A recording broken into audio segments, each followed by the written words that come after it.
Hello दोस्तों, नमस्ते। आज की कहानी का नाम है भूलने की बीमारी। आयुष अपनी भूलने की बीमारी के चलते अपनी मां स्मिता को घर में छोड़कर अपनी पत्नी प्रिया के साथ नए घर में रहने चला गया।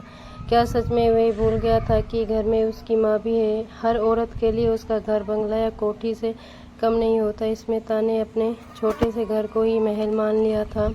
पति और एक प्यारा सा बच्चा। आयुष 3 सदस्य से भरा पूरा घर था उसका। लेकिन उसके पति की एक बड़ी गंदी आदत थी भूलने की। हर चीज़ भूल जाते थे। काम पर जाते वक्त कभी वॉलेट भूल जाते थे तो कभी रुमाल भूल जाते थे, कभी घड़ी या गाड़ी की चाबी तो कभी टिफिन भूल जाते। और हर बार दौड़कर स्मिता ऐसी सब चीज़ें उन्हें पड़ती थी क्योंकि उसके घर में कोई नौकरानी नहीं थी। लेकिन मजाल है कि स्मिता के चेहरे पर सिकन तक आ जाए। पति ऑफिस जाते तो स्मिता उसके लौटने तक का इंतजार करती रहती थी। पर पति की भूलने की आदत की वजह से एक दिन वे घर का रास्ता भूल गए। घर आते वक्त दुर्घटनाग्रस्त होने से उसकी मृत्यु हो गई और स्मिता अपने अबोध बच्चे आयुष के साथ अकेली ही रह गई।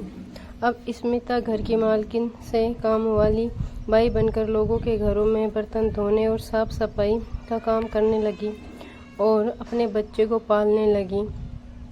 धीरे धीरे दिन बीतते गए और समय ने साथ दिया और अब स्मिता का बेटा आयुष बड़ा हो गया और पढ़ लिख कर वे एक अच्छी नौकरी करने लगा। स्मिता काम वाली बाई से फिर से घर की मालकिन बन गई। लेकिन बेटे की भी एक गंदी आदत थी अपने पिता की तरह भूल जाने की। इसलिए स्मिता अपने बेटे आयुष को याद दिलाती रहती थी कि उसे क्या याद रखना है। स्मिता को हमेशा डर रहता कि कहीं उसका बेटा भी उसके पति की तरह घर आना भूल जाए।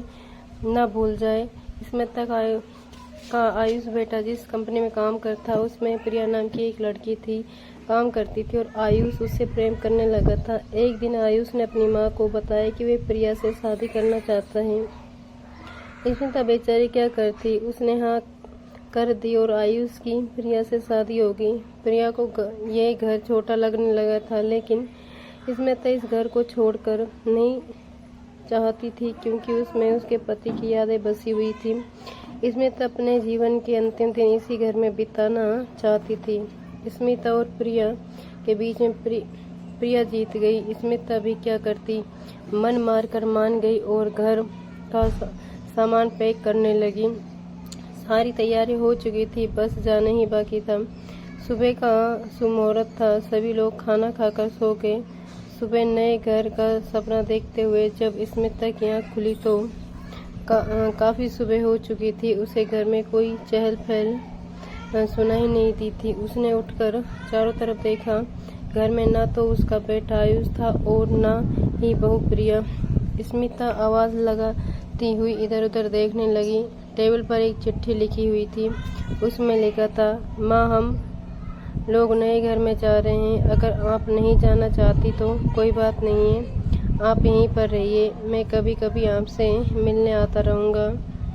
स्मिता चिट्ठी पढ़कर सोचने लगी कि पति की भूलने की आदत बेटे को भी थी, इसलिए एक दिन पति घर आना भूल गए और बेटा खुद मुझे ले जाना ही भूल गया। जिस बेटे को मैंने इतनी मुसीबत से पाला, आज उस बेटे को माँ बोझ लग रही है। इसलिए मुझे घर में भूलकर पत्नी के साथ चला गया। स्मिता अपने आंसू पूछते हुए मन ही मन में बोली, भगवान हमेशा उसे खुश रखे। दोस्तों, अगर ये कहानी आपको पसंद आई है तो कृपया लाइक कीजिए, शेयर कीजिए और चैनल पर नए हैं तो कृपया चैनल को सब्सक्राइब कीजिए।